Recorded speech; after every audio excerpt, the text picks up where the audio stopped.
I'm at Starbucks on the way over here to get coffees, and a lot of the time, and this might be a regional thing, but Starbucks employees really like to talk to you about your life when their job is to fucking make my coffee and let me leave. Yeah, just pay attention to the coffees, please. Yeah, where are we at with the coffees? So I told her that I'm doing a podcast about horror movies, and she recommended Steven Spielberg. The fuck are we gonna watch? E.T.? Has Spielberg made a single horror movie that's not Schindler's List? And that's not a horror movie, it's just scary for reasons. Indiana Jones? Is that anything? I think we already ran the gamut last week on Native American racism, so let's just go straight to tribal racism now. Well, not just, depending on which one you watch, there's Nazis in some of these. Yeah, I guess there's Nazis in most of them. I mean, are you afraid of giant rocks and snakes? It depends on the context, I suppose. I could see myself being afraid of a snake. What other movies did he even make those movies? I'm pretty sure. Okay. Yeah, Spielberg definitely made Indiana Jones. Okay. Because of the South Park episode where him and George Lucas rape Indiana Jones. See, I thought it might have been George Lucas, but he came in for the last ones, like the Kingdom of the Crystal Skull, the shithead movie that sucks about aliens, and Shia LaBeouf is in it. Hey, now look. There's a redeeming quality right there. Is it Shia LaBeouf? You got the Beef King in your movie. Well, he's a greaser. So I know he hates black people just passively. Hey, come on now. It's not, sometimes it's like. How many black people are in Grease? How many black people did John Travolta talk to throughout that whole movie before he rides off into the literal sunset in the sky? That movie came out when I was 6 years old. You just know that number. You just have that. My cousin rented it and said, "This is what we're watching." And I said, "Peace. I'm going to my grandma's other room where she's got a TV I can watch." And I watched some other shit. At age 6, you knew Grease was not for you. Well, yeah. I've seen that fucking movie it wasn't like a cartoon. 20 times. If it wasn't a cartoon, I get it. The news is on. Like, I give a shit. I'm out. So you didn't get to see the World Trade Centers get hit like I was forced to. Oh, no, I saw that because that was the only thing on that day. That's true. I came home and every channel station. I was like, "Mom, kick it to SpongeBob real quick." Aww. I wanted to see what kind of shenanigans Patrick was getting into. It said you got PJ Phil. PJ Phil's like, "Guys, I got to get real with you really quick. Me and Snit here got some news." And there it is. And you're just like, "Come on." Oh, man. Not Snit involved. I feel like you'd put Snit away for that announcement. No, you'd sit him down in a corner. They showed it on his little teeth. Teeth TV. Oh my God, I wish they really did that. Okay, so now that we've gone over everybody's heads who isn't a 30-year-old who lives in Ontario, Canada specifically. All right. We were just looking at pictures of Tyler Kite, who was on a TV show from our childhood called Popular Mechanics for Kids. If you've seen how it's made, picture that, but with with kids running the show. Yeah, and like there was this whole point that I had to this, and now I've lost it. Because we started talking about the World Trade Center, and and now it's gone. It's just gone. Because my point was you can't find it anywhere.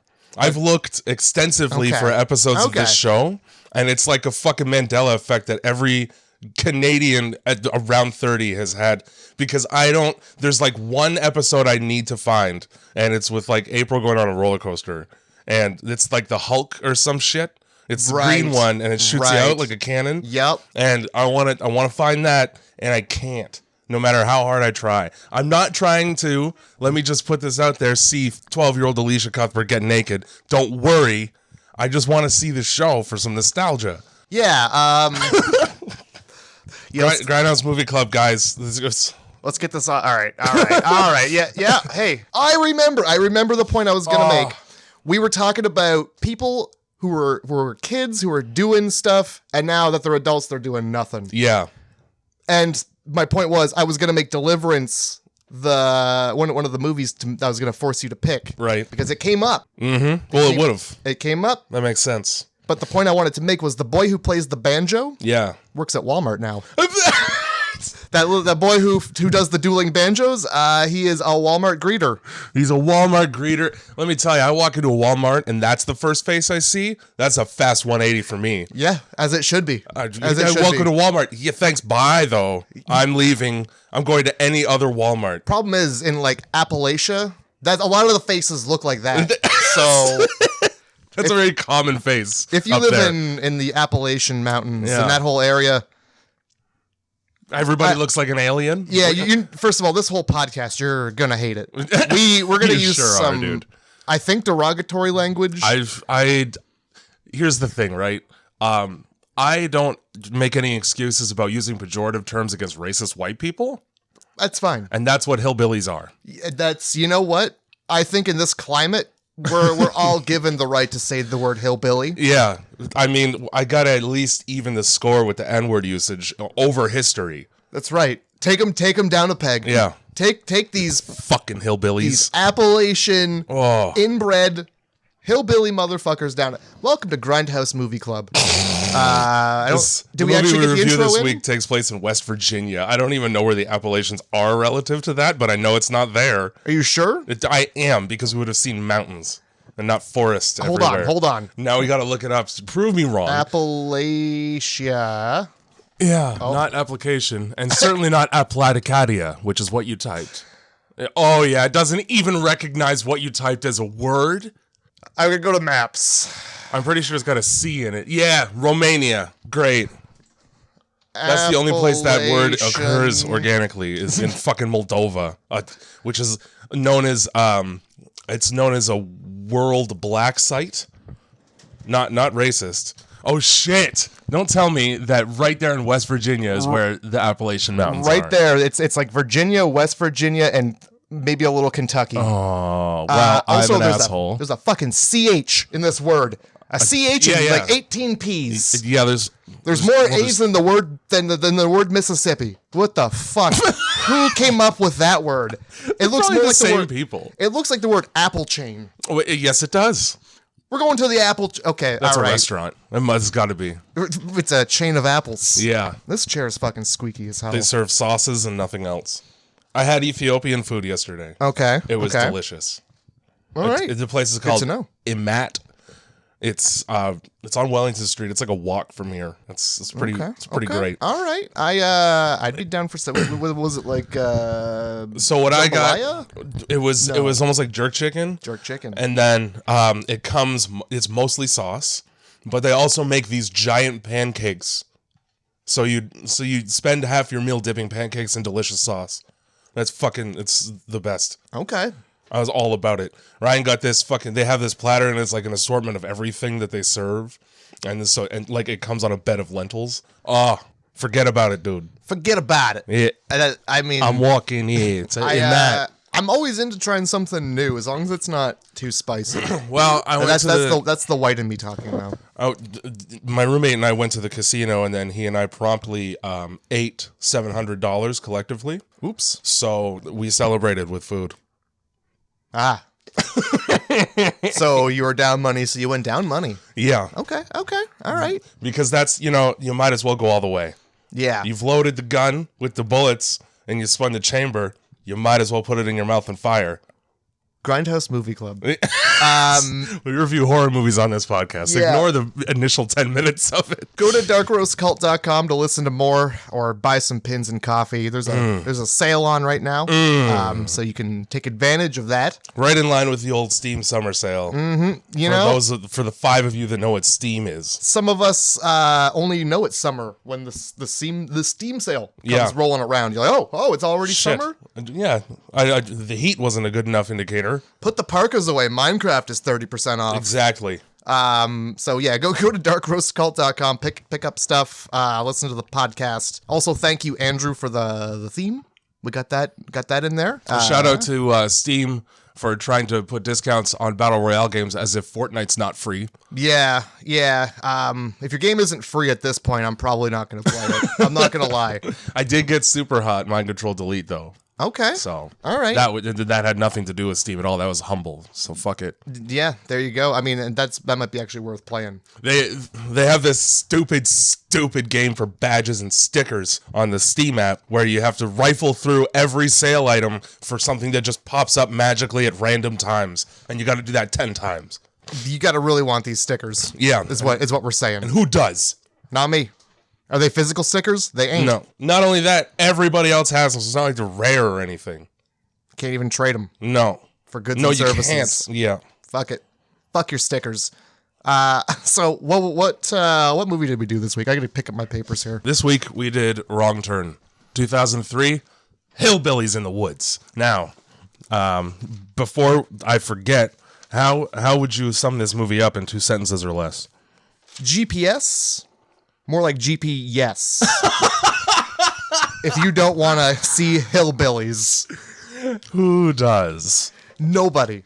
A bunch of a bunch of city folk learned the hard way that they should have studied harder for their anthropology finals. There you go. Because they would have known about the nightmares of the West Virginia fucking hillside. Yeah, it's really weird how this place is like so close to a highway and like a well-known place, but nobody seems to know that you don't go up that mountain. No. Like, word doesn't travel in Appalachia. What's the name of that fucking mountain? It's like, there's bears up here mountain. Oh yeah, the road is like, it's Bear Creek Road. Yeah, some shit like, who's doing that?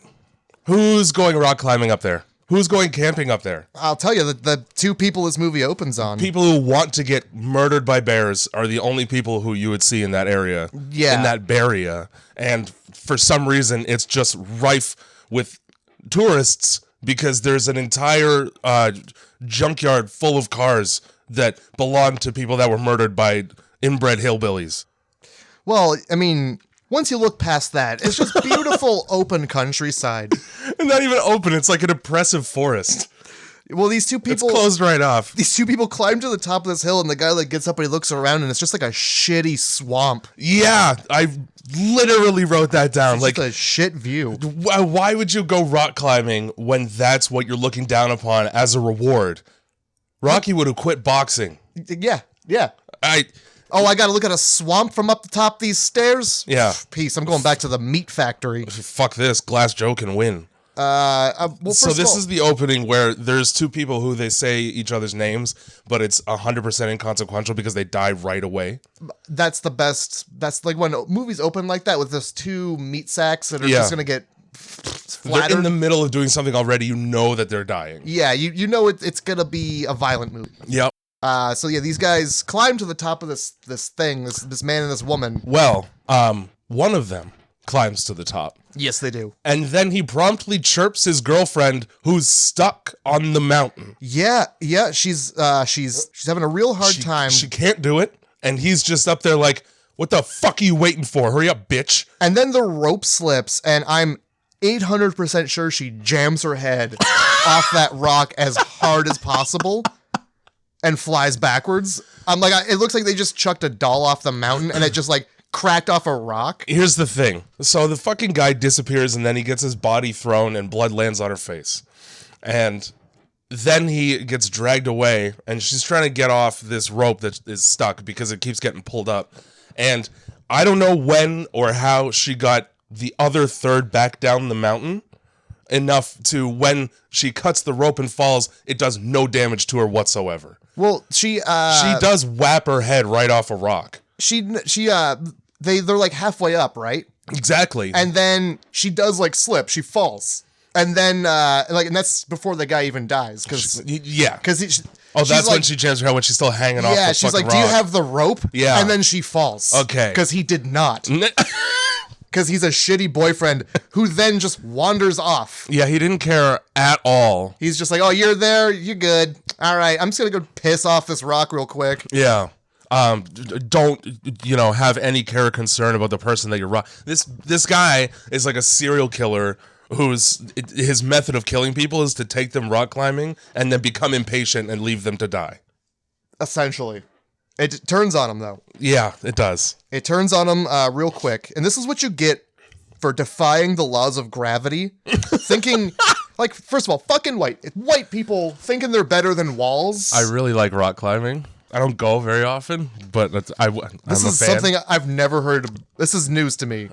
When I was younger, there used to be a swimming, a pool in like a building.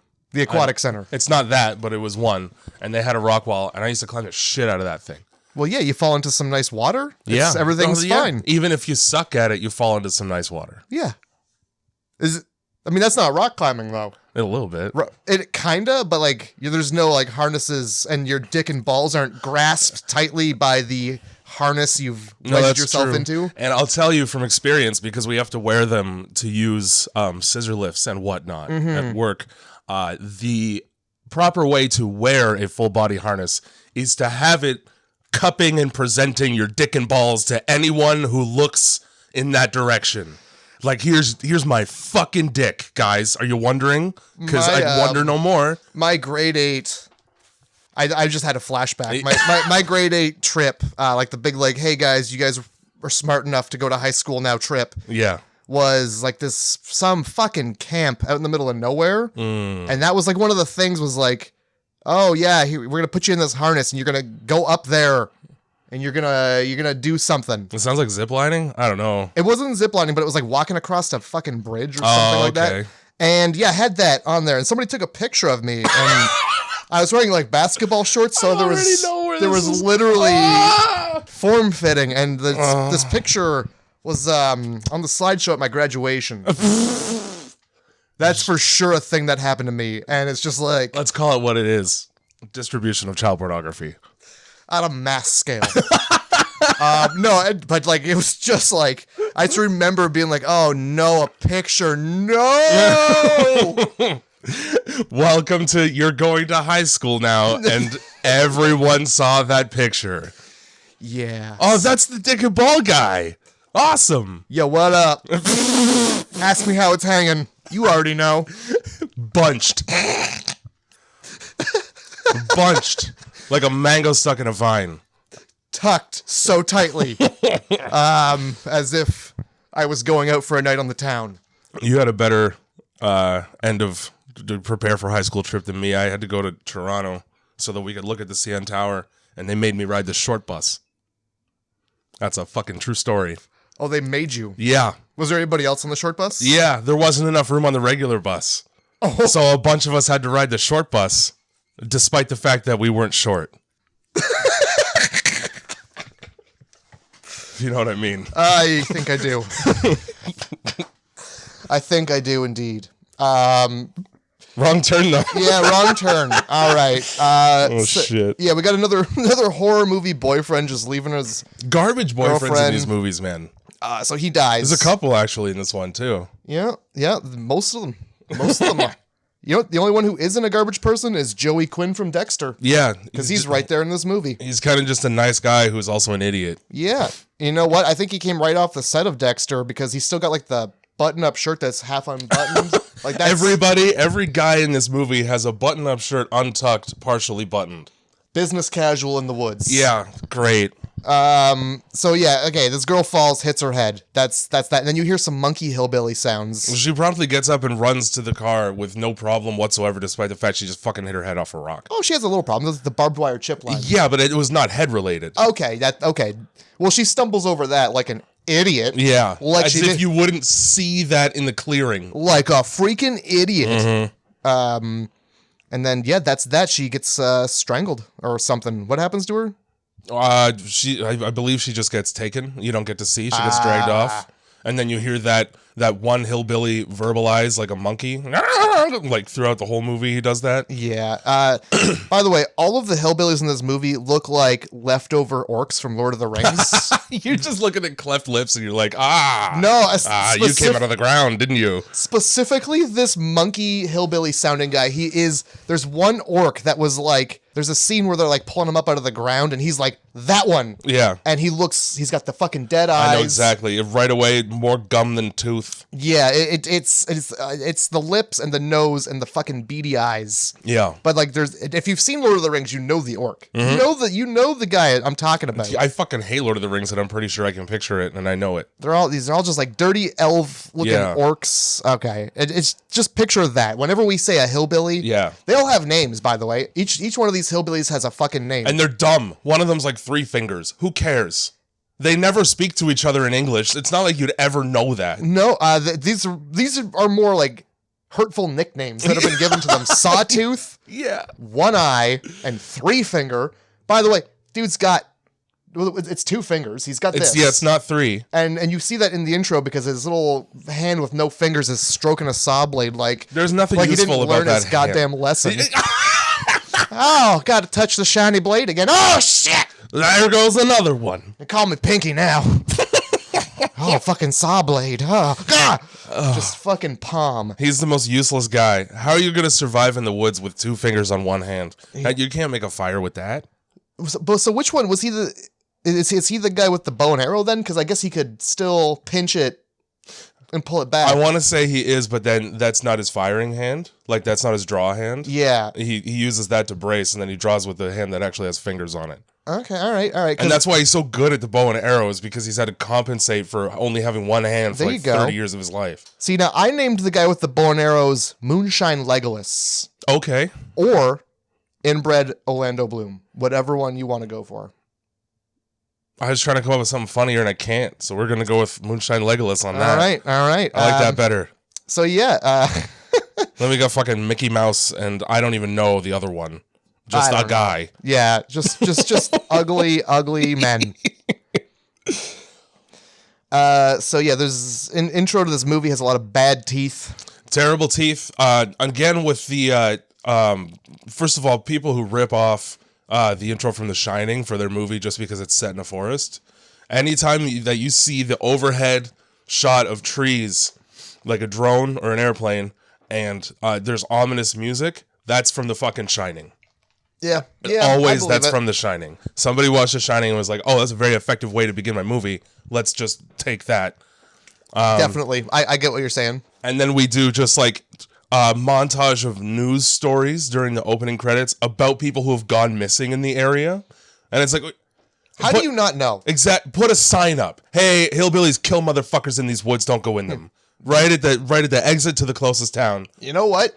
Even better, just put fucking bars. You know how there's always like those like keep out. Yeah. It's like you got to have a chain with like a farmland gate. Yeah. Put that there because people are gonna go, oh shit. Okay, never mind. Fucking. And to be quite honest, again, I would be deterred enough to not be killed by these hillbillies ever, just by virtue of the fact that they live and work on. You get killed by Bears Mountain Road. Yeah. Okay, man, I'm not taking that shortcut. I'll stay in the traffic. Yeah, absolutely. Any dotted line on a map, don't bother. It's a dirty road with trees. It's dotted because it sucks ass. It's not a whole road. Yeah, if you don't know how to read a map, if it's dotted, don't go in the woods. Number one. There you go. If it's not like a fake line on your cell phone map, it's not worth going to. You saw their cell phones though. The only thing that's on those cell phones is fucking Snake. Yeah. That's his fucking GPS. He's just following a line around dots. Fucking can't keep moving, but I'm not going anywhere. Why am I getting bigger? I wrote down. I know he's gonna take a wrong turn because he's got a Nokia. As somebody who had a Nokia in high school, let me tell you, that thing survived many a drop on the floor. Oh yeah, that's great. Was it good for anything? It was really good for being pink and me getting made fun of for having a pink flip phone in high school. Well, that's what you get. It is. It was my grandmother's. That's what you get for trying to be different. I make no fucking apologies, dude. I love T9. Nobody who hears this podcast is going to know what T9 is. I do miss the convenience of T9, but at this point, I can text on my phone without looking. I can't because there's no buttons. It's a touch screen. I don't know where my thumbs are going. I'm tactile. I need to feel the buttons. I miss Blackberries. I think there's like a little thing where there's like a little vibration when you get the... I got that, but it doesn't help like when I'm trying to feel around. Like I'm trying to feel for individual letters and there's nothing. It's flat. All right. I hate Future. Well, past ain't so great either. But you can't have both. No. So let's all just die. Okay. That's the only solution. Okay. So this movie features, it stars Joey Quinn. I forget his name in the movie because I just started calling him Quinn. Okay. Dangerously close to Zoe Quinn. I don't know who that is. Well, that is a games journalist who slept her way to the top. Her nickname is Five Guys. Ah. Like burgers and fries. Yeah. Because that's how many guys she slept with. Ah, okay. Well, that's not many. No, it's not. I think they were all her like employers though. Ah. You know what I mean? Well, I don't think Joey Quinn did that.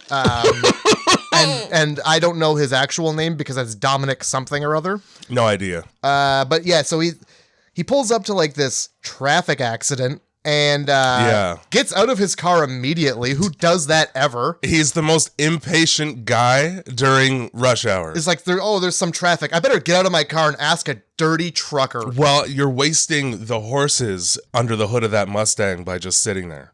It's true. Yeah, You know? he wants to get out on that open road. I'm surprised he just didn't go on the, like, because police whiz by with like ambulances. Yeah, they do. Surprised he just didn't like try and do their slipstream and just slip in behind him there. This trucker that is like the first guy that he tries to talk to get an explanation as to why it's all backed up on this overpass. And he comes out of the window of his vehicle like he was sleeping in it. He pops right the fuck out. Yeah, he does. Like really, like suspiciously quickly. And then is so disrespectful for no reason at all.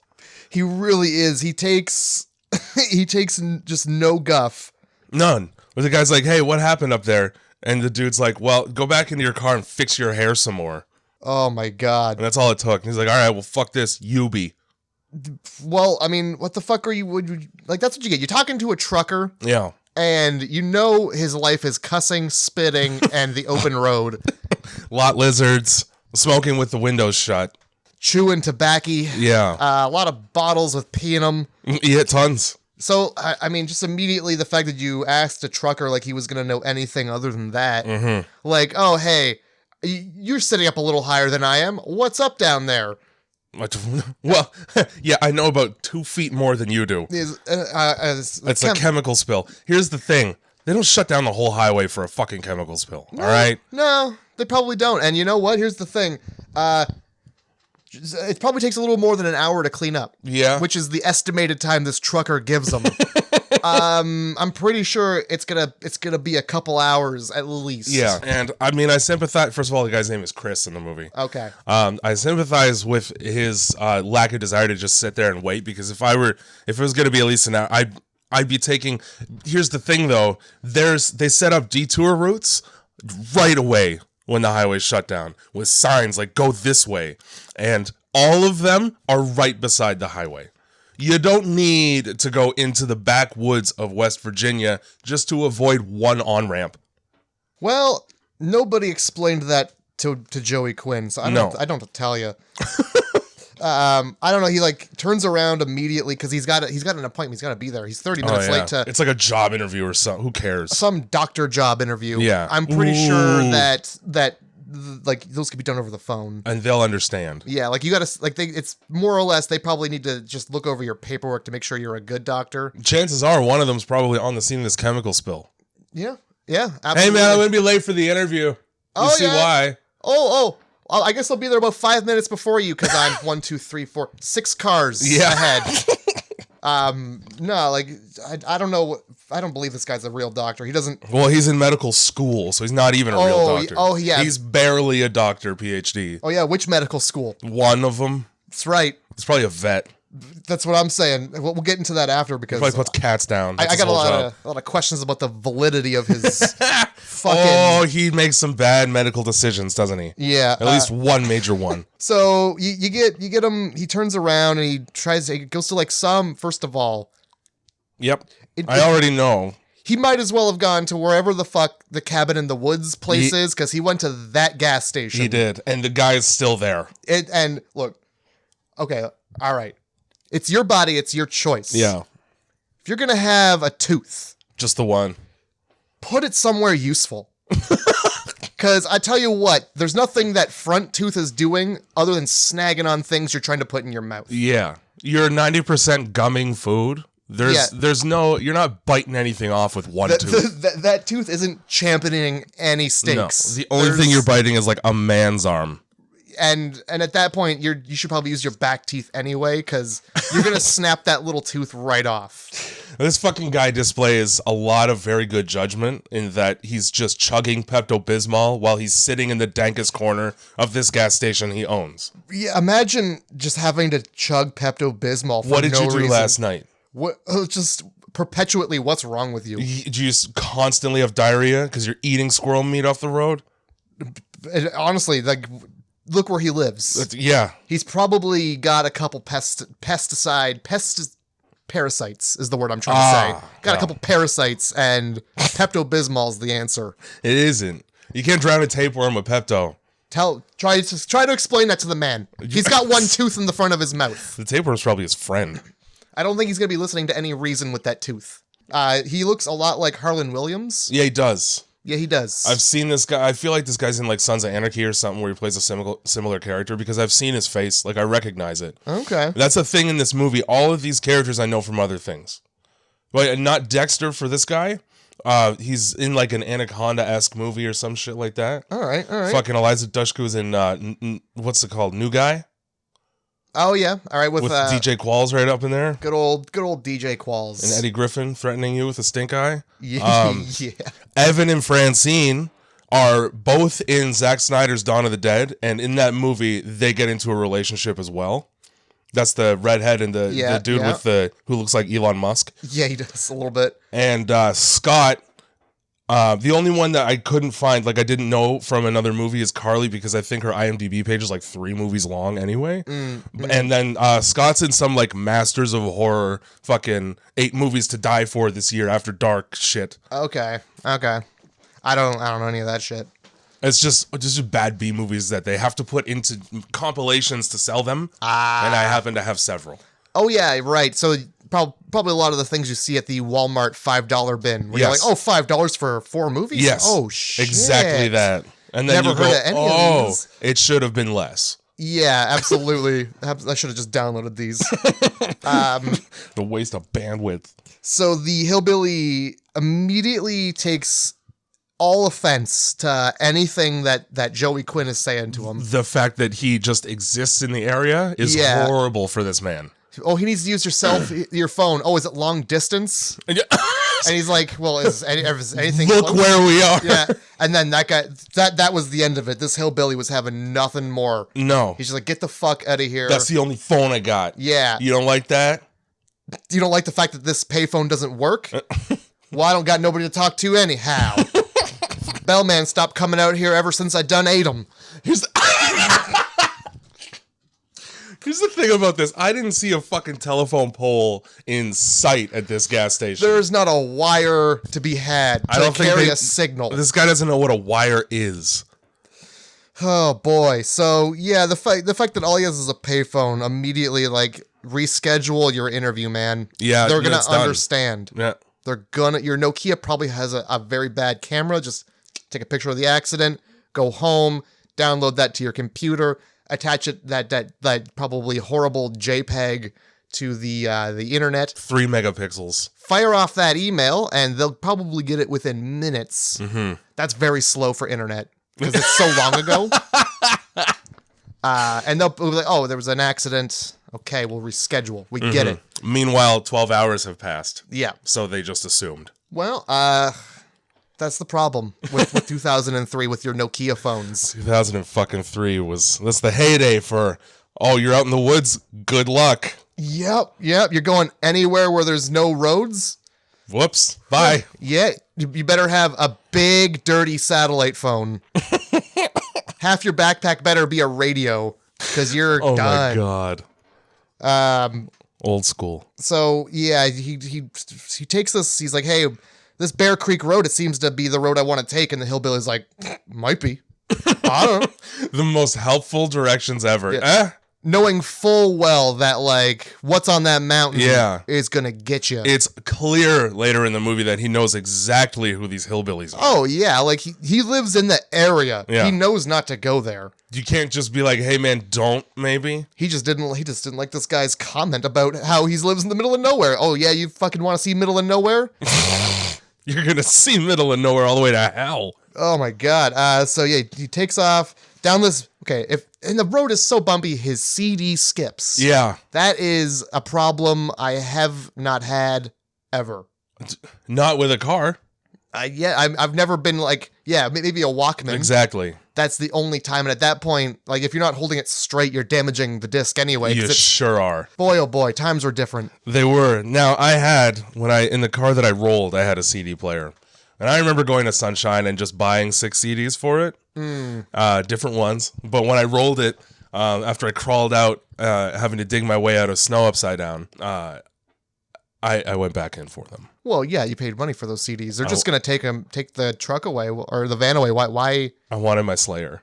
Yeah. I wanted my Slayer and my Coltrane for no good reason. Nice. Which Slayer? Was it Rain and Blood? No, it wasn't, and it should have been. I can't remember the name of it. It was from a very, like, my high school days, the only Slayer album I listened to. Not the best one, but it wasn't bad. Anyway, so so his solution to his skipping CD on this bumpy road is to not drive slower. No, it's to rip the CD out and do what with it? Chuck it on the ground? Because it appears to be very much so that he's just like, fuck this CD. I gotta pick that CD back up. That's totally what happens. But yeah, if you're going down a road so bumpy, your CD's skipping, just turn around. Yeah, that's never a good sign. It's a good point. That is not a maintained road, and if you get lost on it, you're done. Mm-hmm. Well, he doesn't quite get lost on it, does he? No. No, he takes 5 seconds to adjust his mirror and promptly slams into the back of a parked car on this straight road with visibility front and back quite far. Yeah, and... as far as I could tell, this vehicle was parked nicely sort of on its side of the road. Fucking bright yellow. So this guy is just an asshole in a Mustang. Yep. And he pays for his hubris. Yeah, and that's what you get. That's exactly what you get. He hoisted by his own petard. Fucking petards everywhere in this movie. He slams his petard so hard. Anyway, yeah, so he messes up this van or this station wagon. It's like a Jeep Cherokee. Actually, you know what? It's a Range Rover or a Land Rover. It's one of those. It's one of those expensive cars, and all these kids kind of run out of the woods, which is weird because why were you all in there? Yeah, just hiding. Yeah. And this guy gets in his face, and he's like, immediately. "Hey, I can't believe you. What are you doing? You're going so fast, speed racer. What the fuck?" And you're like, oh, well, this guy's pretty mad that his truck got slammed into. Not even his vehicle. No, and the person whose car it is doesn't really seem to mind all that much. Yeah, they're just like, oh, you better pay for it. And he's like, yeah, I'll pay for it. That's the end. Yep. Oh, my bike. Like, these people that his introduction to them is, hey, I just wrecked your only mode of transportation in and out of here, as well as mine, is to, like, accept him with open arms like he's a family member they haven't seen in a couple years. Right. They make him carry all the shit when they split up 14 minutes into this movie, but... they make him carry a backpack. It's probably latent with granola bars and water. So. Oh, woo. You're the pack mule.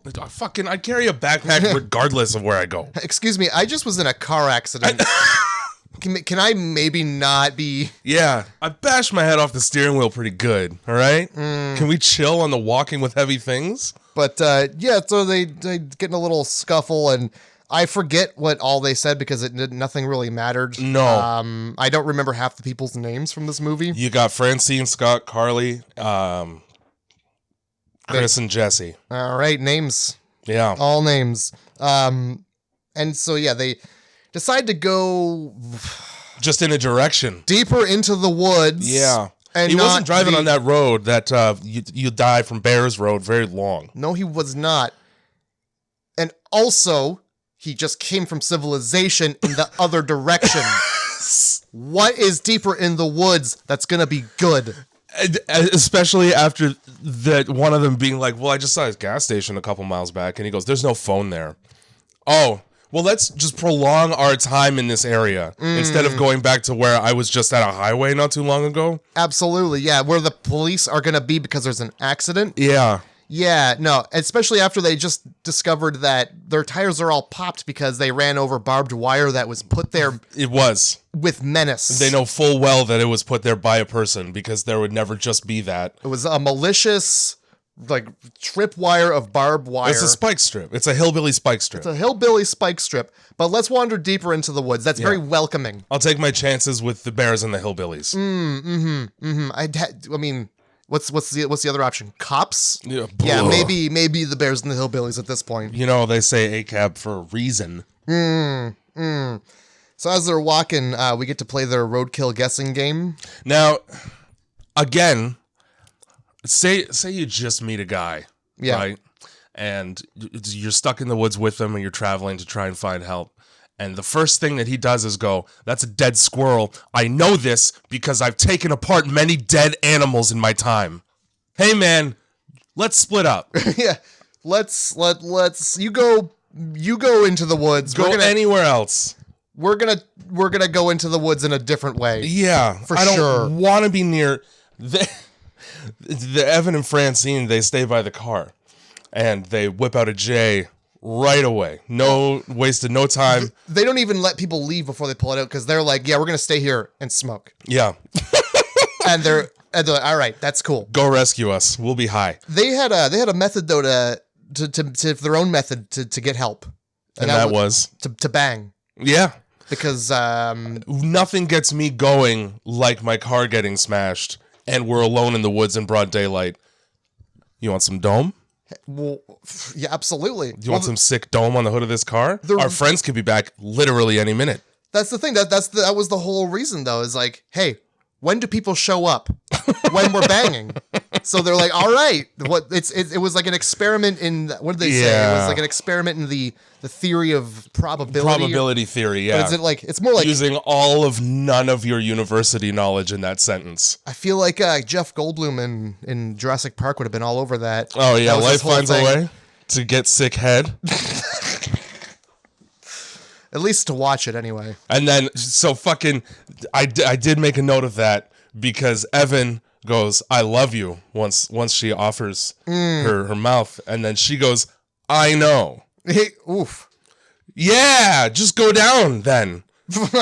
Wow, what a great situation this is. Now that you've established what this is for you. And nobody ends up showing up. They bang and nobody shows up. Also, this woman is a shit girlfriend. It's a terrible, terrible girlfriend. A bad person in general. We got this fucking wrecked Mustang here. They spark up a doob. Oh yeah, they do. And they promptly smoke that. Oh, the whole doob. And then she goes, hey, what's in this stranger's personal effects? Oh yeah, she rifles through all of his things and then finds some sort of evidence that he's a doctor and immediately is like, well, maybe he can write us prescriptions. Yep. What's with people and just being like, fucking doctors can write prescriptions? I hear the word doctor and I go, you write prescriptions. I want painkillers, please. And then the guy's like, I look at bones for a living. What do you want a prescription for? Yeah, first of all, he doesn't even say like what kind of medical anything he is. He just goes. He doesn't. He goes, yeah, that's a mink. I went to medical school and they used to make us operate on animals before people. Yeah. No, they didn't. I know a dead ass mink when I see one. They absolutely did not make you do that because these are not the same. You know where they made you do that? Your fucking science class. He's a biologist. Okay, sure. I have to assume that's not medical school. That's not that. You're just cutting apart animals in a high school laboratory. Yeah, that's the fucking body of knowledge that he's sourcing this mink from. Yeah, no doctor's like operating on somebody and been like, oh shit, what do I do? That's right. When I cut that mink open, that's right. He had that tiny little liver. That's right. So I'm gonna fuck around in there. That's as if like, yeah, you're operating on people and the animals you dissected in 12th grade are gonna have any similarity whatsoever. Yeah, fuck you, Quinn. So she finds this fucking, they're obviously both high as shit, Evan and Francine, and she finds some food, and then he goes, did you find any food? And she's eating it, and she goes, no. All right, bitch, I guess I'll starve in the woods. Oh my God. Jeez Louise, you're selfish. Yeah, he's like, oh man, they must have taken all the granola bars. Also, I just fed you. Yeah, fair. Oh, hey now. Hey now. I had to. She already was eating nuts earlier. Probably salted. I'm not interested anymore. This is the end of conversation. So these two fucking degenerates, they get what they deserve. I noticed, right, and this is where I began to notice this, for bumbling, broken-bodied hillbillies, these motherfuckers are whisper quiet. Oh, yeah. They move with ninja stealth. Yeah, and they just come and go. Yeah. And it's... Nobody hears a rustling in the brush. They know the woods so well, they know where each leaf is. Yeah, and they step around them. Yeah, well, so it keeps cutting back and forth between these two groups because they've split up. Yeah. The other group, the group that isn't just banging on the hood of a car, come across just a fire in the woods. They do. Why? Why is there just a fire in the woods with no explanation? But then they're like, hey, is anybody up there by that fire in the woods? Can we have some help? Nobody who makes a fire in the woods and chills by it is there to help. No, not you. Nope. They are either burning a body, evidence of a body. They're cooking a body. They are in the middle of a meth-induced rage and are burning things in the woods. Like, there's so many things that aren't people helping you. 9 out of 10 times, if you see a fire in the woods, it's probably body related. Yeah, it's somebody living in the woods. Yeah. And you're in their living room. They're there for a reason. Yeah. Oh my God. Don't assume everybody's there to help, I guess. If you're in the woods. Yeah. Shh. Especially in this area where we're in West Virginia, so you can make a lot of assumptions about the terrain, okay? And the region. Hunting is legal. People who go into the woods and make fires and leave them generally aren't interested in the welfare of anybody but the deer they're murdering and how easily and quickly we can murder that deer. Yeah. And if they are doing something illegal hunting related, well, they're going to make it your problem. Yeah. Worst case, you've just stumbled upon a still. Yeah. And that hillbilly is going to blow you away because he'd rather have his moonshine than have to move his still. And yeah, you're trespassing. And they even point out when they happen upon their cabin later, they're like, oh, we're in West Virginia. West Virginia and trespassing don't mix.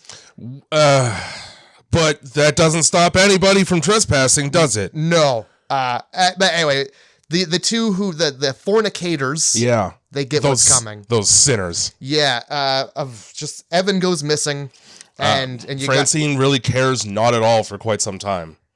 No. He disappears, like the conversation stops because it's just you now. And it doesn't really change too much. Eventually she does get concerned, but by that point it's too late. Yeah, she finds a shoe, which is bad because who loses a shoe and keeps walking? Yeah. And then she finds an ear, which is bad news because it's not on a head. No, it's just there. Yeah. So leave the area. Don't stand around to get barbed wired in the mouth. Yeah. You know? Definitely. Like, it's the ear is faced, like, it's bloody part down on the dirt, so like, what's the point of even looking at it? Like, you know you're not going to put that back on. No, it's not. Just run. You don't have an icebox anywhere. You know whose ear it is. You know how long it would take me to see an ear and then start running at top speed? It would take me 1 second to make sure it's a real ear. Yeah. I'm out. Peace. Even if it's a fake ear, who the fuck's leaving that around? That's even weirder. It's not a prank that I want to be involved in right now. Yeah, no. I'm not going to get lured into getting closer to that. Where's Impractical Jokers? Oh, they're... You know? You know what? I'm going to say it right now. Each and every single one of those Impractical Jokers looks like a sex offender. They look like a sex offender who's got a different flavor. That's why they get along so well. That's my take on that. Oh my God. So yeah, they're walking down the road and the other two are like, they're talking about getting married. Yeah. And they're like, oh, hey, we should elope. And apparently that's a dirty word to you can't say that to Carly because, I mean, she's mixed race. I'm not sure, but I assume that it comes from a place of culture where families need to be involved in your marriage. No, it's just like getting married without the marriage. It's like you went to You went to Las Vegas and you got eloped. I know what eloping is. Oh. I mean, like, that's why she was so upset by it. Oh, okay. Because she was like, we'll not get married now if you ever say a word to me again. Which is a great place to be as a fiance. Yeah. Well, what he says next is equally as upsetting because he's like, hey, I want a Frank Sinatra style singer and not this fake James Brown. Because a fake James Brown is intolerable.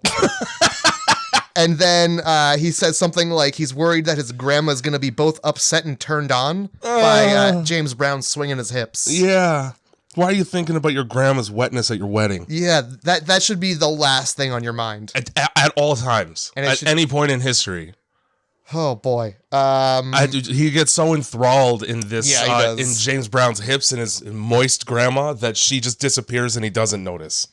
Yeah, I don't understand how you keep walking and like just realize you're talking to nobody. Yeah, like a lot. Footsteps are loud. You at least hear those. They sure are in the woods. Oh, and then you've gone through entire sentences with no response from the person you're speaking to. Even if they're still there, that means they don't want to talk to you about it. So shut it. Yeah. Scott has got a big fucking mouth for all of like 30 minutes he's in this movie. Yeah. He does. He's also a bit of a dick because after she scares him, he gets her back by just threatening to jump off a cliff. He does. He puts the top half of his body right over a guardrail. Like, that was funny, wasn't it? When I almost died just then. I did that once at Niagara Falls. I don't recommend doing this, but there's parts where like over the edge, there's like there's spots to land on. Right. So it was like nighttime, and I was just like, "Hey guys, look at this!" And I just jumped over the edge. I love it. There's a video of it somewhere. I wish I had that idea when I was there ever. I wouldn't recommend, like, again, super dangerous. You probably get in trouble if a cop sees you. I'm certain people have died doing that. Yeah. And I didn't think about it. I'm an impulsive person. I'm also quite surprised you got that close to a steep drop off without just getting the sweatiest hands. It's right already happening for you right there, just talking about it. Look how wet. You're the one who jumped. There's wet fingerprints on this microphone. I don't know what to tell you. I don't know why you'd put yourself through hell like that. I'm just going to stay in my house forever. Yeah. Speaking of putting oneself through hell, after that cliff scene where nothing really happens, we stumble upon the old cabin. Here we are. We're at the cabin. And the first thing you see is car, abandoned, damaged, doesn't run. Nope. On the side, words are written. What do those words say? Cast out devils. All right. And that we turn right around. We sure fucking do. That's and not a conversation I'm looking to have. No. I'll keep them. As well, not a telephone pole in sight still. No. But we're still looking for a phone. Also, like, let's stop looking for a phone. Yeah. He's got the fucking Nokia. Obviously, there's no reception. But that's still a better bet than trying to find a phone in this hellscape you've wandered into. This is a nightmare cabin. Yeah. Why we need a phone that bad? Keep fucking walking. I can look at the outside of that cabin, and I can tell you 100% fully sure accuracy, ain't a phone in that cabin. No, I'll tell you what is in that cabin, though. Parts. Yeah, lots of parts. Many different kinds of parts, none of which you want to see with your two eyes. Not unless you're a parts looker. Yeah, I'm not. Yep. Nobody should be. But no, he's like, no, I'm going in there. I'm looking for a phone. Here's my problem. You saw all that shit in the front. Now, there are a lot of areas, even nearby here, where you can drive past houses and see a hoarder's fucking paradise on the front lawn. I would never enter that house. At best, you're going to trip and fall into like a pile of dead mice. So I don't want to be a part of that. Yeah. But at worst, that's somebody who doesn't care about their own well-being super much. So they're definitely not going to care about yours when you walk into their house without their permission. Oh my God, no. Jeez Louise. And deliverance joke right in the movie. Which is really funny because the Winter Beast also had a deliverance joke. Yeah, it's the same fucking joke. I didn't catch what their joke was because the sound was so bad. I just heard well, deliverance. It's have you ever seen Deliverance? That's the joke all the time. Yeah, right. Yeah, well, I mean, it's very important to keep that movie in mind. Yeah, when you're out there. Because hillbillies fuck you in the butt in that movie. They make you squeal like a pig and they fuck you in the butt. Isn't Burt Reynolds in that movie? He is, and I think he gets fucked in the butt. So that's a 1979 horror survival film. Yeah. According to IMDb. Sure. Which I didn't put on the list. Because I didn't want to watch hillbillies fuck Burt Reynolds in the butt. I'm really happy with your decision making on this day. You're welcome. Yeah, thank you. You're welcome. For not putting us through that. I feel like it's a long movie, and once you see that fucking in the butt, is there any more to the movie? That's the part everybody remembers. It's on YouTube. Just Google it. The movie might be awesome. I'll never know. Yeah. With that scene, I'll skip it. I saw a climax. I'll skip the other one. Oh, God damn it. All right. So they go into this house. I need to pee isn't an excuse to go into someone's home uninvited. How about... Use the woods? Yeah. Well, whatever's in there is the same as out here. Yeah. Walk 10 feet. I bet in there it's a pot and you have to bring it out here and dump it. Yeah. More work. Yeah. So not even worth it. It's the kind of place where... something is under the toilet seat and it's going to bite you. Yeah. There's spiders, there snakes, sure are. There's alligators. There's just all kinds of just poisonous offal living in the toilet. This is the kind of shack you're at. And they make it super clear too, because they go in, first of all, when they enter this person's house while they're not home, they close the door behind them. Smart move. Is it? Yeah. So that when they come home, they're surprised by people in their house? Yeah. But also, don't want to let the flies in. I'd be more concerned about letting them out. Oh. In this case. Yeah. So we go in for a phone in a bathroom. Carly finds the bathroom with the cleanest fucking mirror in all of West Virginia. Not a fingerprint or like two. Well, we know see the condition of this fucking house, but they really care about a clean mirror. Well, look, number one thing that gets like a bathroom mirror dirty is toothpaste. Well, your point being, they clearly aren't using that? It's very clear. Here's the other thing, though, dude. If I looked like any one of these three hillbillies, I'm taking down all the mirrors. Yeah. I don't want to look at that. Yeah, I don't think they're looking in there to be like, let me check this tuft of hair to make sure that's slicked back just so. The only tuft of hair on my whole head needs to be combed over nicely. Dear God. If anything, like, I'm coming out of the fucking shower and I see that and I go, ah! Oh, it's me. Whoops. Yeah. Did you say shower? I don't think that either. I guess I shouldn't have said shower. I think barely pants off when shitting. I think that's this level of people we're dealing with here. It's a bucket of river water that you pour over your head like an Egyptian. Well, there's also a fucking dead body in the tub, but we'll get to that. Why are you snooping around? You take one look inside, you go, oh, okay, obviously there's not a phone here. Hey, Carly, just squat in the fucking woods because even if it's number 2, it's a better choice than what you're doing. And then what's in the fridge, I wonder? Oh, yeah, hey, first, okay. There's a pot of, like, boiling meat on the stuff. What's in there, I wonder? They walk by so many red flags. Yeah. A, the water is boiling. It sure is. Have you heard of Goldilocks and the Little Bears? Oh. The porridge is hot. Get the fuck out. I think that's the moral of that whole story. There's a motor running. Yeah, there is. It's powering the fridge. So, okay, yeah, sure. Let's see what they're keeping cold in here. Jars of things? Jars of parts? Just parts. Pickled parts. Indiscernible parts. Just parts. Let's grab a container and open it up. Yeah. Nothing about this has been a red flag. The fact that there's rotting meat on the table, on plates, as if it's going to be eaten. Like the stink hasn't driven you out yet. You could probably smell the inside of that shack from fucking the road. Oh my God. Well, I mean, at least they're keeping some of it fresh in the fridge, but like. Not the important parts, apparently. Yeah. So there's just like body parts and just guts in jars. And it takes them finding a dead body in the tub. There was a jar of literal teeth. And that's if all of those things weren't enough, like everything that happened up to seeing the jar of teeth wasn't enough to get me out of there. I see that jar of teeth, I'm done. Yeah, I don't need to be around anybody who's saving teeth that isn't like a parent trying to remember their childhood, their child's childhood. And like it's dentures and there's multiple sets of them. That's a set for every day of the week. More dentures than there could fit people in this shack. Well, I mean, you got your steak dentures, you got your salad dentures, you got your soup dentures. Where are they getting these dentures, though? How many old people just like driving across the country have they like lured into the woods? Oh my God. Like the whole junkyard area. There's like 30 cars. It's the easiest prey. Of fucking Chevy Chase and his family over and over again. Just getting destroyed by 3 hillbillies with a bow and arrow and a gun. And it's not even destroyed, just them showing up, startling the old people. The old people fall.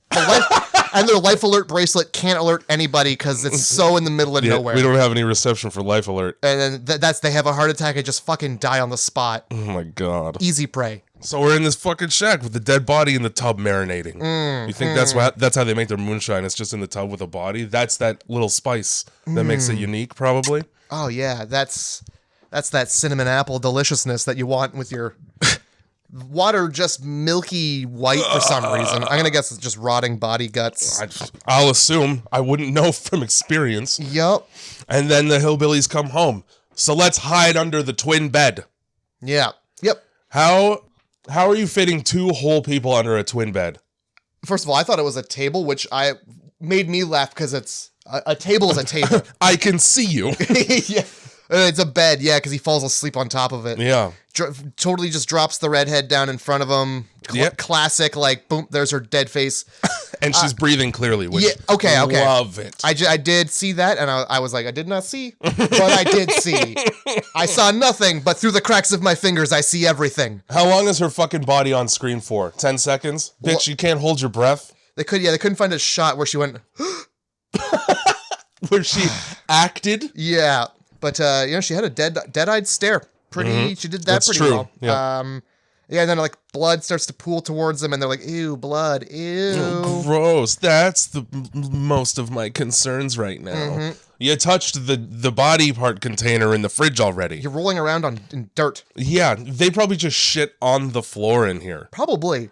They go to bed, they wake up, shit on the floor, go back to bed. That's what an inbred hillbilly's life is. And this has been National Geographic. Dun, dun, dun, dun, dun, dun. I'm David Attenborough. Hillbilly drops a bullet and feels around for it. I mean, he's a hillbilly. He's going to feel around like an idiot. Yeah. Who doesn't just look when they drop something. No, and it's like bright green against this dark brown, not even a floor dirt. Yeah, I'm going to get down on my knee. I'm just going to look. With your eyes. Because feeling around like an asshole pisses me off. If I don't touch it immediately, I'm like, well, what the fuck?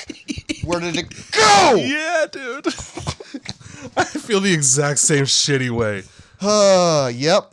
Especially when it's like food. Like I drop a chip out of bed and I get so pissed. Yeah, because it's dark and I'm never finding that. Okay, there you go, ants. Yeah, ants or the cat. Yeah. Oh God. So yeah, they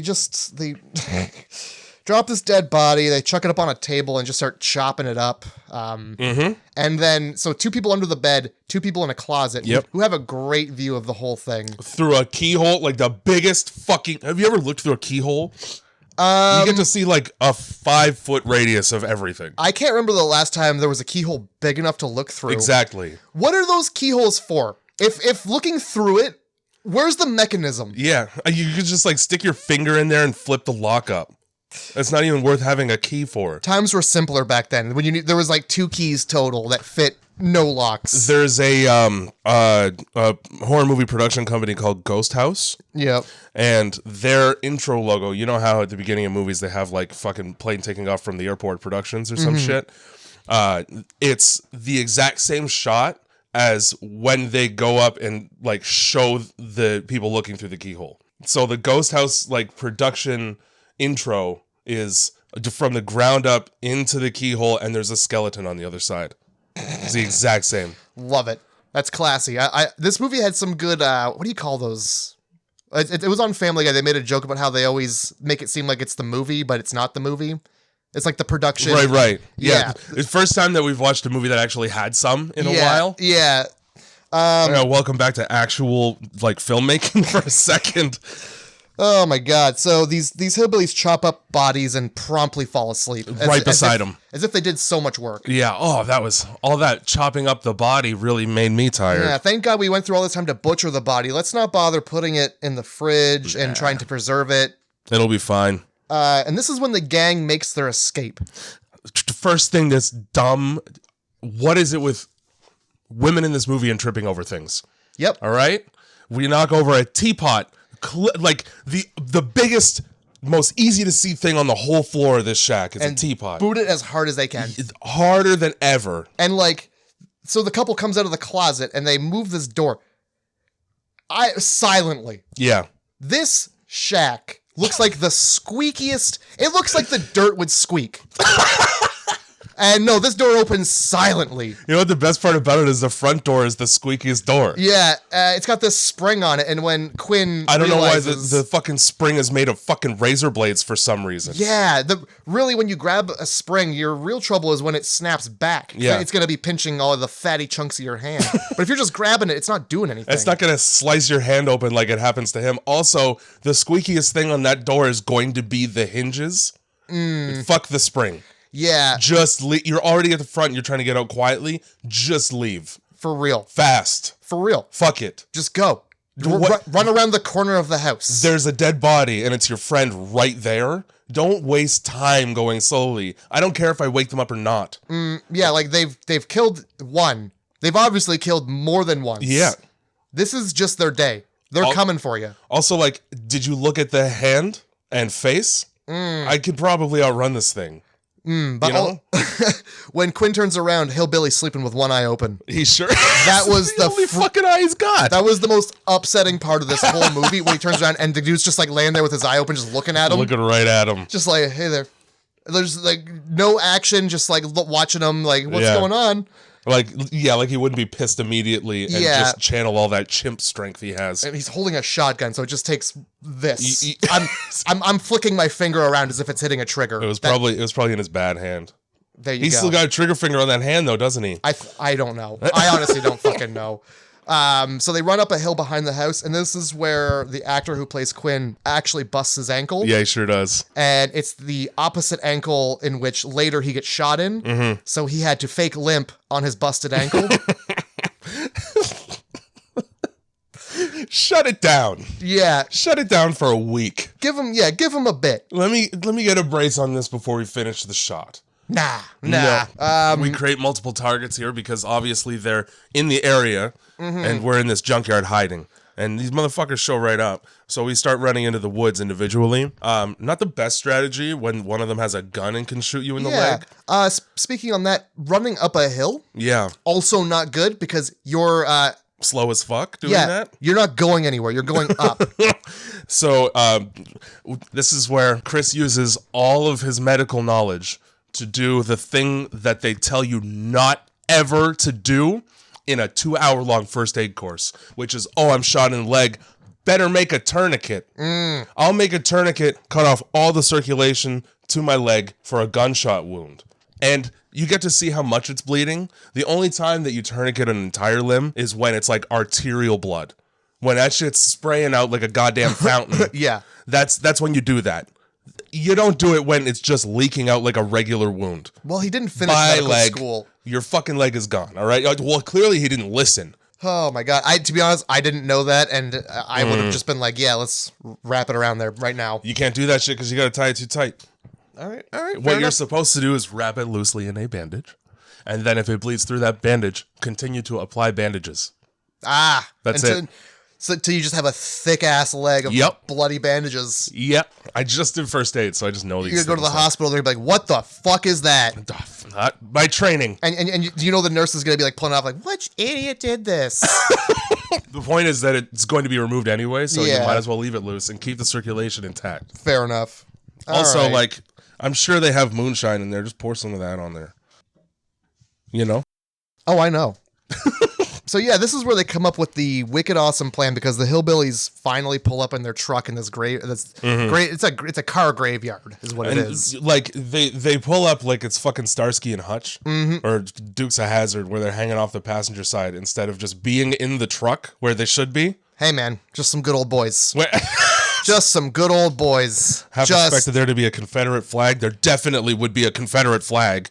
I think if they knew anything about history, they would probably slap a Confederate flag on there. Yeah. These guys went to the school of hard knocks, and that... It was just on wood. And it was on their cousin, too. So, yeah, they roll up, and Quinn notices, they left their truck unlocked and running like a bunch of dinglings. I'm going to run. Mm-hmm. You guys get in that truck, and we'll meet up later. Forgetting how bullets work, he gets shot promptly when he's trying to distract the hillbillies. Right away. So then the other guy, open shirt, long hair, mm-hmm. he goes for another jog in the other direction. Because they didn't learn the first time. Yeah. Because, bullets, maybe sometimes you don't get hit with them. Yeah. And that's actually what happens in the one. Turns out, though, bullets aren't his chief concern in this case. No. Moonshine Legolas steps up to bat. Goddamn Robin Hood has no problem firing 3 arrows through the woods far. Yeah. Right into the 10 ring. This is Hawkeye meet no eye. Or incest eye. There you go. Whichever you prefer. Yeah, they take the truck and they're going through the woods. Mm-hmm. Oh, and there's Scott or Trevor, whatever coming right down his name is. Just like, you ever seen the opening to the Little House on Prairie? Yeah. You know how they're running through the field? Yeah. It's like that. He's like Green Gables. Guys, yeah. And then you hear zoop, zoop, zoop, zoop, zoop. And they're like, Scott, what are you doing? Why are you standing there, Scott? Oh, we just watched us almost get killed. We've stolen a truck and we're driving away for our lives. We're picking up Scott coming through the woods. If he stops running, see you later. That's my exact thought. Oh, Scott's not taking this seriously. No. Let's leave him. Yeah, you're not going fast enough. I'm now concerned about me. Yeah, you're making this all of our problems, Scott. You're kind of being an asshole. Exactly. Fucking also, your bright yellow shirt, take it off. If you want to live, just remove the brightly colored clothing that you're wearing in the woods. Yeah, for real. It's the goddamn fucking whatever, like Woody Woodpecker looking with that shirt on. That's the most visible thing ever. Oh boy, yeah, bright yellow is not a color that occurs pretty often in nature unless you're looking at flowers or bumblebees. Leaves that are dying tomorrow. Yeah.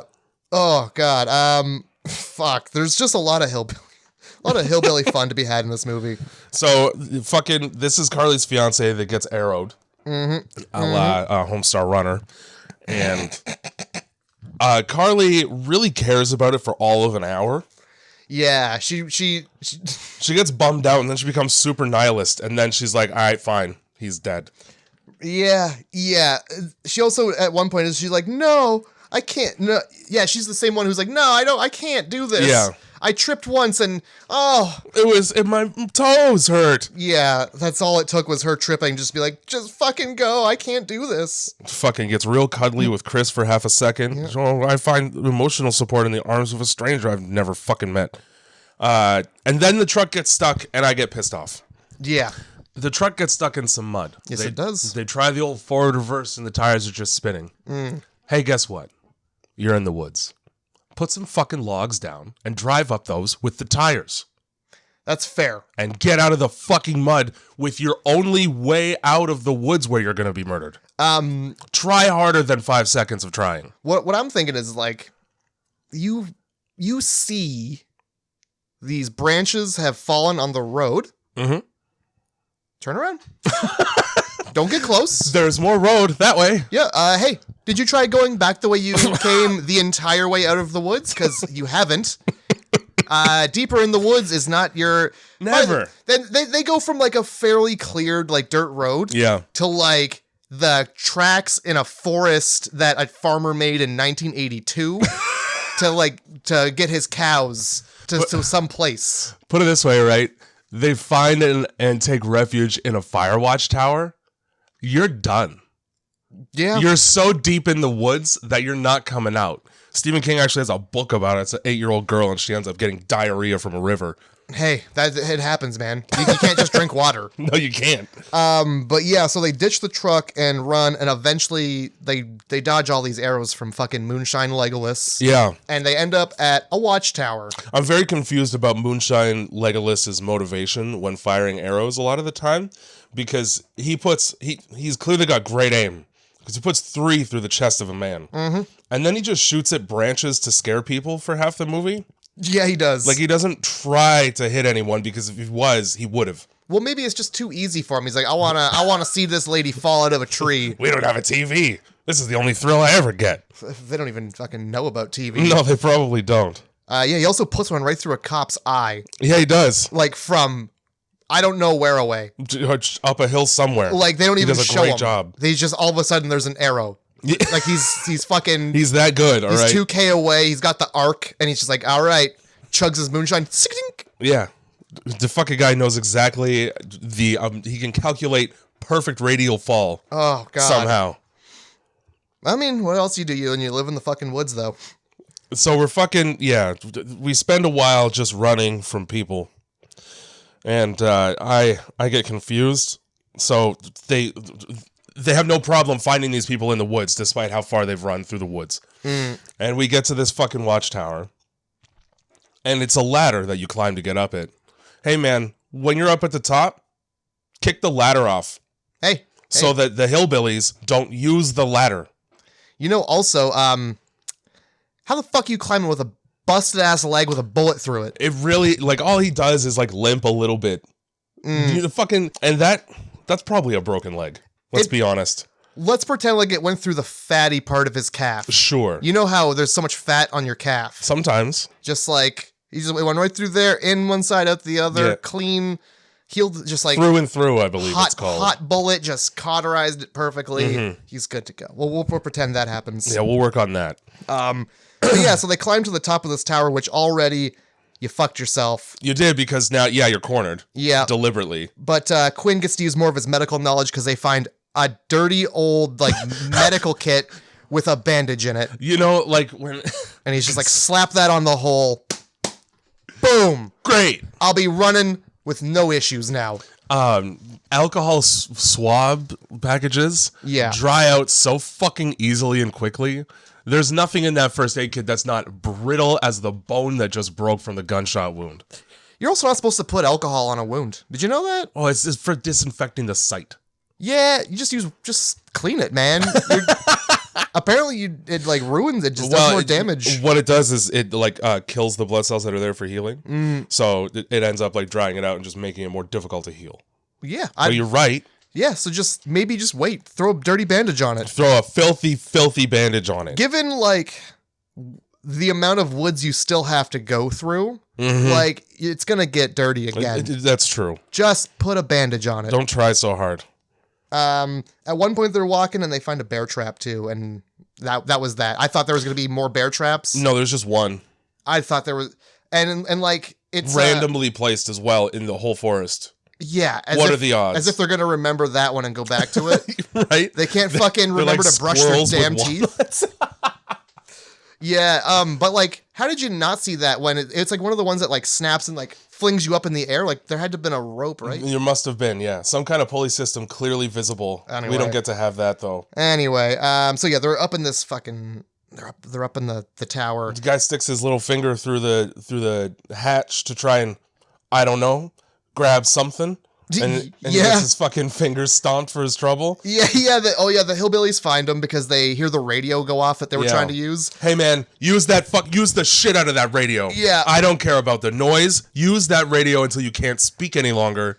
Use the radio. Yeah, and then they climb the ladder, and he puts his little fingers through the hatch like the Evil Dead witch, and just gets fucking stomped. Like I don't know what he thought he was gonna accomplish with his fingers. No, nothing at all. Plus, I mean, these people know you're trying to kill them. They're not going to be nice to your hand. No, and like giving your pal with 3 fingers, learn. You should value fingers a little more. Yours are extra important. You see how hard it is for him to open like peanut butter? Yeah.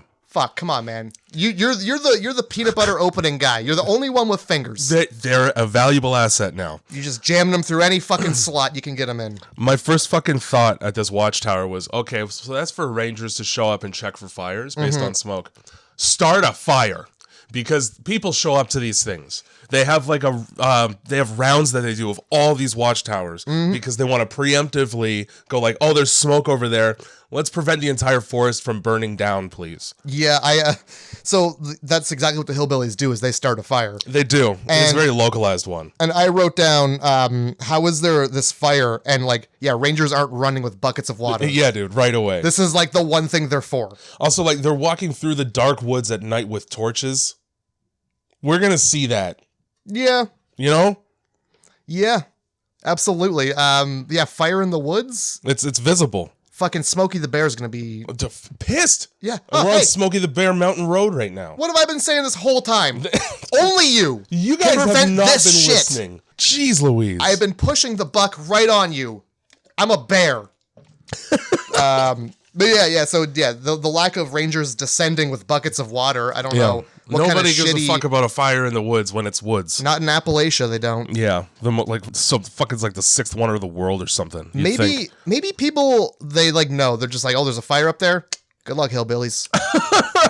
That's why they're so pissed about tourists. Yeah. Fucking, they'd probably save you, wouldn't they? So we're stuck in this shit. They set it on fire, so we gotta go. Let's jump into trees. It's like a 20-foot drop. Fine. I saw a guy from Blockheads do it once, so I know it works just fine. Oh my god, they got lucky.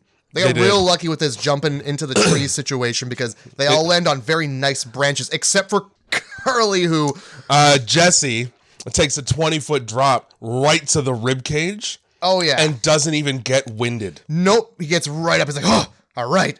Fuck's sake. Carly fucking hits the branch and spins around, and in real life busted her shoulder or like popped it out of place or something because you can hear it. I went back and I tried to hear the sound and I just couldn't find it. It's a lot of tree branches snapping. It could have been any of those. Yeah. Oh god. So just like that was my first thing is like I would hit a tree branch and just immediately get winded and let go. Exactly. That'd be my first reaction would just be to like bye. Yep. Done. And like you know that you're not grabbing branches as you're falling. Oh, there's no way. Who has the fucking dexterity to do that? If you're grabbing branches, you're getting wood jammed right through your hand. That too, yeah. Wood is so fucking sharp. And these are there's not a snap twig on any of these huge branches. No, and they're at the top of the tree are the most thickest, sturdiest branches. Did you know that? The tree, that's how trees work. The top of the tree always has the thickest branches to step on. You know, that sounds like an upside down tree to me. No, okay. Not in Appalachia. I guess I don't know shit.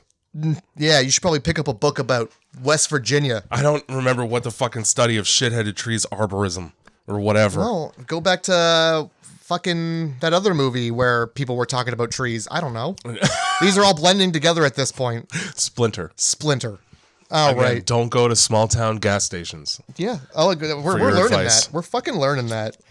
So we're in this fucking tree, right? Trying to be quiet because we don't think the hillbillies know that we're there. And then one of them plants an arrow right beside Chris's face. Yeah, it does. Again, stop trying to be quiet at this point. Mm-hmm. First of all, you're rattling around these trees like crazy. They're going to be loud as fuck. Just go quickly out of there. Yeah, it's very obvious you're in the trees because when you're in a tree, it's like sticks are falling out. Yeah. Like leaves. It's not a graceful thing. And like you can look up and be like, oh, that's a person in that tree. Mm-hmm, I can see them because they're the largest thing in the tree. So you get the hillbilly, the monkey hillbilly climbing the fucking tree like a monkey he is. Yeah, dude. And they're all trying to like go, okay, we got to get to this next tree. Mm-hmm. And as Carla, I keep calling her, try to call her Carla. Who even cares? Carly. She dies. Yeah, she tries to cross, but he keeps shooting arrows at her feet. Best part of the whole fucking movie, let me tell you right now. Okay, first of all, these motherfuckers, again, if you're just like getting arrows shot at you, move a little bit more quickly. Mm-hmm. But Carly hesitates a little bit, and she gets the top of her head separated from the bottom of it. She sure does. And the best part of this movie is watching her body tumble down these fucking branches to the ground. Mm-hmm. Oh, just knocking off of everything like a wet sack of potatoes. This is beautiful. It was really beautiful. It was fucking. It was like synchronized swimming. It was so majestic. Does the top part of her head fall? I forget. No, because he plants the giant saw and then the top stays on top of it. Okay, you don't see him like pull it out and like I don't think so. Wear it as a hat or anything. I'd wear it as a hat. Be a sick hat. Well, he could use all the eyes he can get. So yeah. This hillbilly's running around the tree up in top, and they get the bright idea to like pull a branch back, Mickey Mouse, Bugs Bunny style, and fling him out of the tree. That does happen. He does get trucked by that branch, and he falls out of the tree, and then the other hillbillies gather around him and start screaming as if he died. Yeah, like he fell out of the tree and died, but like he had other health problems, guys. It was only a matter of time. Yeah, it was bound to happen. You guys are wheezing as if you ran 1,000 kilometers, but like you should value life. Just value life. Well, here's the thing about that guy. He never dies. That's really cool. Always remember that he never dies. At some point, they get to a waterfall and they're hiding in the fucking waterfall, right? Yeah. You can't really, because it's just falling water. There's plenty of holes in there. I'll see you. And then they get real up close and personal. Like they didn't just watch. This is what I wanted to bring up at the very beginning. Okay. Lay it on me. All of the people in this movie, except for Jessie, who is one of the only two alive at this point, but deserve to die because she just got dumped over voicemail by her boyfriend. And her friend's first thought is, let's bring it out camping in the woods, and the four of us are in relationships with each other. Yeah, that'll be great for you. Hey, do you want to come out for a week and just watch us fucking tense? You want to be the fifth wheel where no one can hear you scream? So fuck all these people for doing that. Yeah, just take her to get some drinks or something. She says that they're all like the best friends she ever had, and yeah. Now this has happened to them. And Quinn's like, it's not your fault. It kind of is though. You could have said it's Carly's fault, really, because it's her fucking idea, which is a terrible idea. But still, that's the best he can come up with while he's like grabbing her chin with his bloody fingers. Yeah. It's not your fault, though. Yeah, maybe wash your hands. There's a waterfall right there. There is. Just rinse them off. And then I assume they banged despite the fact that she just got out of a bad relationship. Whether it was bad or not, I assume it was. Who dumps... It's a fear bang. It's like, I'm not even going to wait for you to pick up the fucking phone to break up with you. Well, he was probably like had another girl in front of him, and he's like, "Hold on, I got to do something real quick." hey, it's over. All right, we're good. Yeah. He deliberately waited for her to go to work so she wouldn't pick up. I mean, that's again, horror movies feature the worst boyfriends. Yeah, and then I guess they fade to morning time, and they come to this spot in the road where there's like they come to a spot where they can see the road in the distance. Yeah. And they're like, well, how are we gonna get you? How are we gonna get you down there, Jesse? You're injured. Oh, and that's you can't just fucking roll. Well, a hillbilly solves that for him and gives him a good shove, puts him right down that fucking hill. Yeah, he gets down that hill with no problem after getting smacked, and he ends up right at the road, so it's perfect. And then Jessie gets kidnapped. At this point, a police officer shows up, who is alerted by the radio because they did actually make communication with somebody. And that's the way it works, although it took him fucking, 12 hours to get out there? It's so long. And he's like, I've been looking all over. Have you? I went up and down Bear Creek Road twice. Where were you? You know, you guys make it really difficult to be rescued. It seems like you guys just want to be in here. Jesus. It fucking takes all of 5 seconds for him to get arrowed in the face. I really love that he's like, hey, shut the fuck up. Everybody's dead. And the guy's like, what? Who's everybody? Arrow. You now. You're like, obviously everybody who's not with him is everybody who is dead now. Everybody to me, it's many people no matter what. Yeah. All right? People are dead. Everybody. You mean like since the beginning of time? That's a lot of people. I think this might be out of my hands. Well, now it's in his head. So he fucking dies, and then Chris hides underneath the vehicle as this man with the bow and arrow takes forever to get 20 feet away, or like cross the 20 feet it takes to get to this truck. Mm-hmm. And then doesn't notice that there's a man. I don't know where he went, because this hillbilly looks under the vehicle, and Chris is not under it. Like he's crawling around it like Spider-Man to be like stay on the exact opposite side of the car from the hillbilly the whole time. He's got such good grip. He's bouldering a fucking police vehicle. Well, yeah, he did that because then he goes underneath it and just grabs some parts of the car. Yeah, he does. Yeah, he doesn't know what they are. I don't know what they are. They could get hot. They just, let me just grab this, and that's that. And he just hangs on as they go again down the bumpiest road. Mm-hmm. Like that, you would not be able to hold on. No, that hurts so bad. Every rock it goes over, you're gonna get trucked by it. That and just like you're gonna be. Yeah. How's your fucking arm strength? Yeah. During this part, Chris, after he watches the cop get arrowed in the face, gets in and tries to start it and doesn't have the keys because they're on the sheriff because he knows what he's doing as a police officer. And the hillbilly fires one arrow through the windshield at him, and then when it cuts back, there's two in the seat beside him. So enjoy your continuity error. I found one. Oopsie poopsie. And they're CG, so you didn't even need to do that.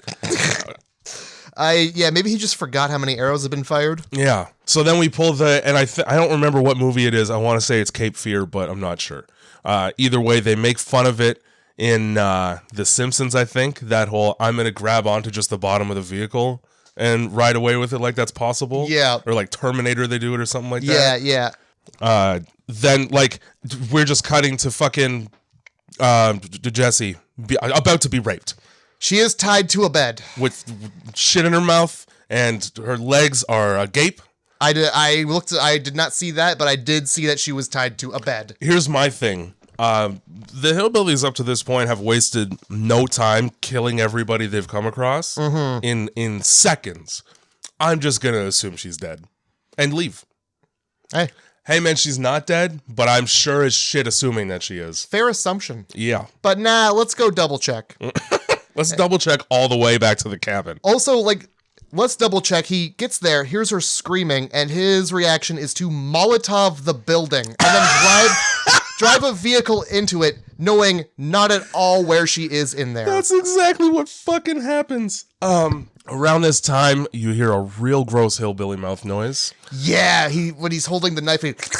Yeah. Oh. I was like, thank you so much for...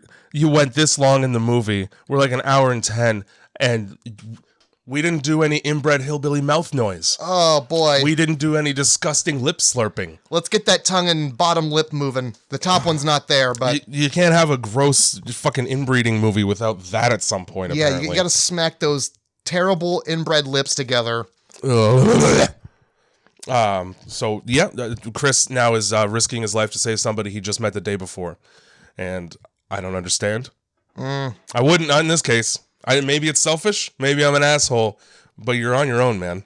Well, let's pretend like he was like, you know what? I'm gonna kill these hillbillies. Oh, she's alive. Sure. Bonus. All right. Cool. He's trying to fucking like enact vengeance like John Wick. Yeah, he's John Wicking him.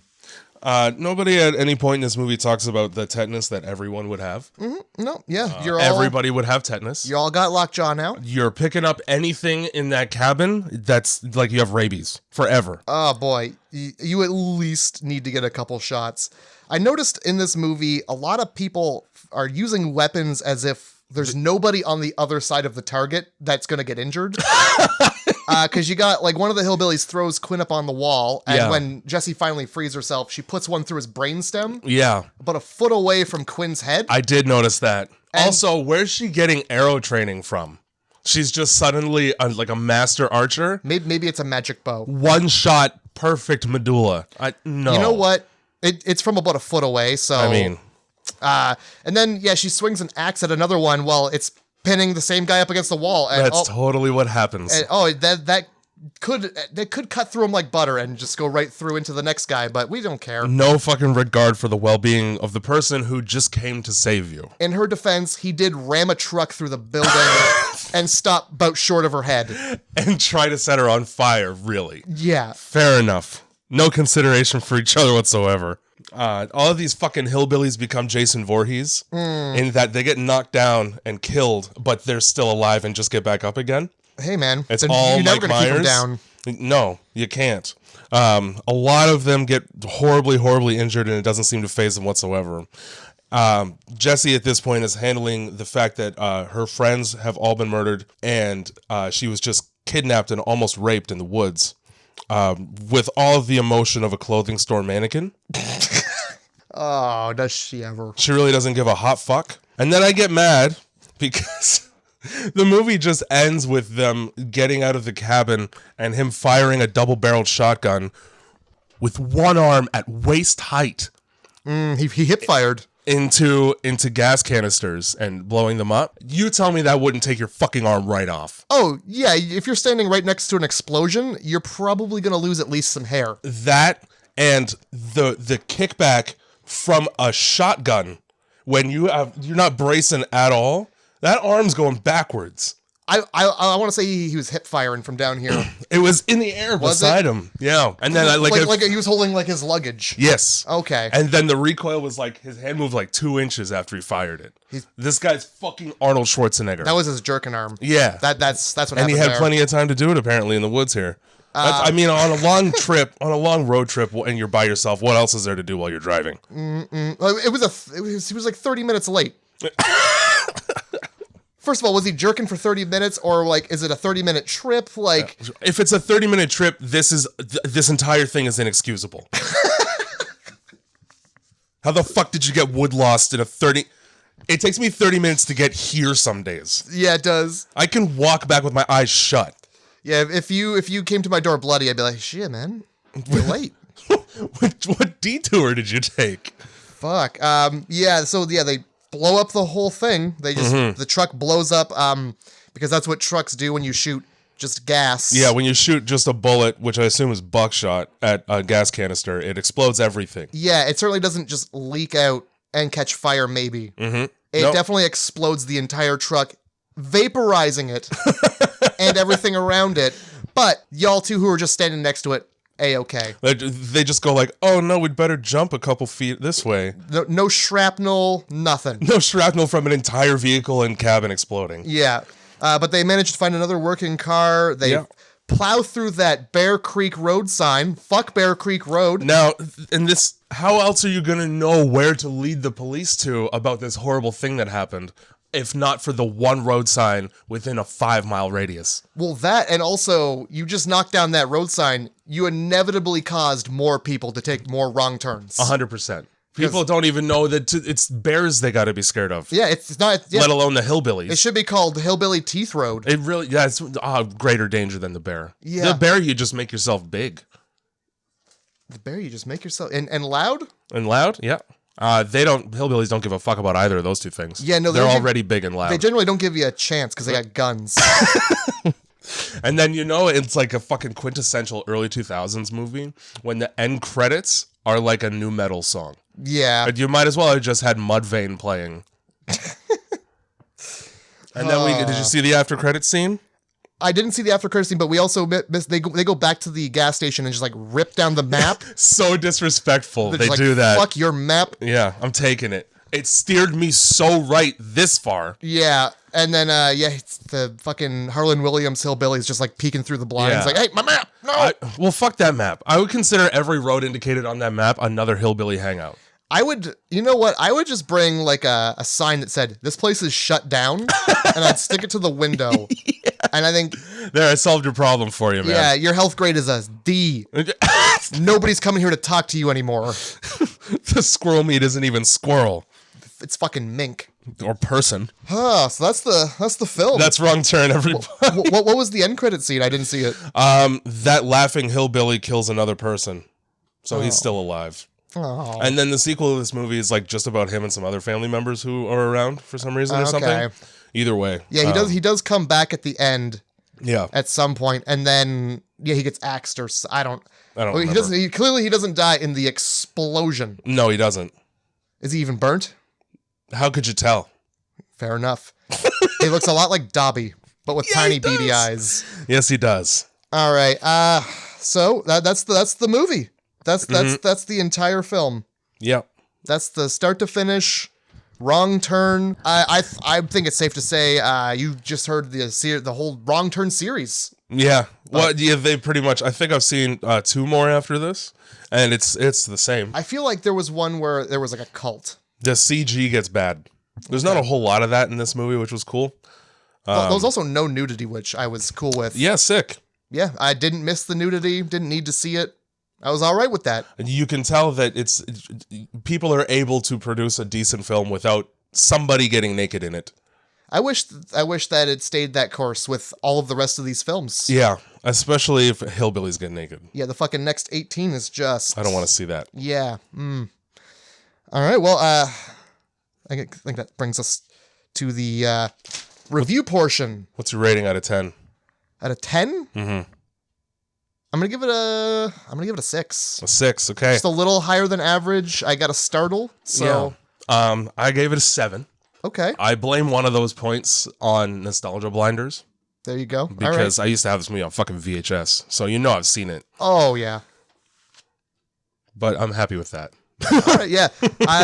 It's so fucking hot. Like I keep losing my train of thought every 2 seconds. Damn. Well, I mean, we made it. We did. So you have some not recommendations, but you have some options for me. I do for the next week here. I do. So the themes, you kind of put me in a toehold here. There wasn't a whole lot going on. Yeah. Thematically here, hillbillies who kill people. We've got hillbillies. We've got the woods. Yeah. Or we've got being chased through the woods. Being chased through. So 2 of those are the exact fucking same theme. Oh, not according to the movies you chose for. The woods and being chased through the woods, they're different. Well, we came to this movie through the woods. Yes. Last week. Mm-hmm. So I'm going to avoid doing that again. Okay. I don't know a lot of movies about hillbillies. There aren't many. There are not many. And as far as being chased through the woods, I mean, that literally just happened. So I'm going to go with hillbillies. All right.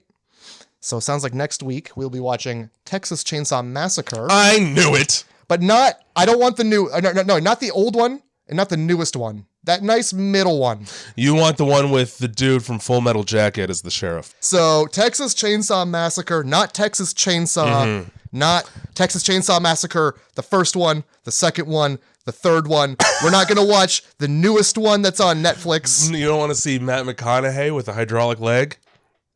I kind of do, actually. I think that's Texas 3. Oh my God. Yeah. I didn't even know there was a third one. I assumed they just kept fucking popping those foam hillbilly movies out. The worst one in the series is the second one. Like the original second. The radio station DJ one. Yeah. What's his name? Fucking Dennis Hopper or whatever. Sure. And the whole, for some reason, he just deteriorates into a skeleton throughout the movie and they don't explain it. Anyway, this one I believe is from 2006. Yeah, I saw it in theaters, so it was old enough for me to see it in theaters and when I was like in high school. So we get to admire Jessica Biel's face. We sure do. So that's cool. This also has like the grossest shit. Actually, the second grossest shit of any of the Texas Chainsaw Massacres. The grossest one is one of the newer ones where 2 people who are brother and sister fuck on a dead body and there is lubrication necessary, so they use the body. I missed that one. Good. I missed that film. It's so bad. See, here I was thinking you were going to say like the original where they like make that mannequin of an old dead man try to bash the lady on the head and they like cut her finger and like make him suck the blood. That is gross. The grossest thing about that movie is that like that's during the dinner scene, right? Mm-hmm. And they have all that meat on the table. Mm-hmm. They never took the meat off the table for the entire shooting. And that was one of the earlier shots that they did. So that meat was literally just rotting meat in the house for a long time. Good. Well, that's that then. Rotting fucking meat. Rest in peace. What's his name? Oh, David Lee Ermey, something like that. Oh, yeah, anyway, the general. That motherfucker is dead as shit now. What are you going to suck a golf ball through a garden hose? Yeah. I forget all the horrible things he says in that fucking movie. You look like the kind of guy who would fuck a person in the ass and not have enough goddamn common courtesy to give him a reach around. That's a look. That's a look to have, too. That's a very specific fucking look. It sure is. It sounds like it happened to him. Oh, all right. That's Grindhouse Movie Club for this week. Yeah. Thanks for tuning in. Tried to muscle our way through reviewing Wrong Turn here. Yeah. I mean, we did it under 2 hours. Yeah. Which is good because, like, hey, we could just sit here and gab for 15 if you want. How's work I don't going? have 15 minutes worth of things to say. All right. Well, do you have anything to end the podcast with at least? Texas Chainsaw Massacre.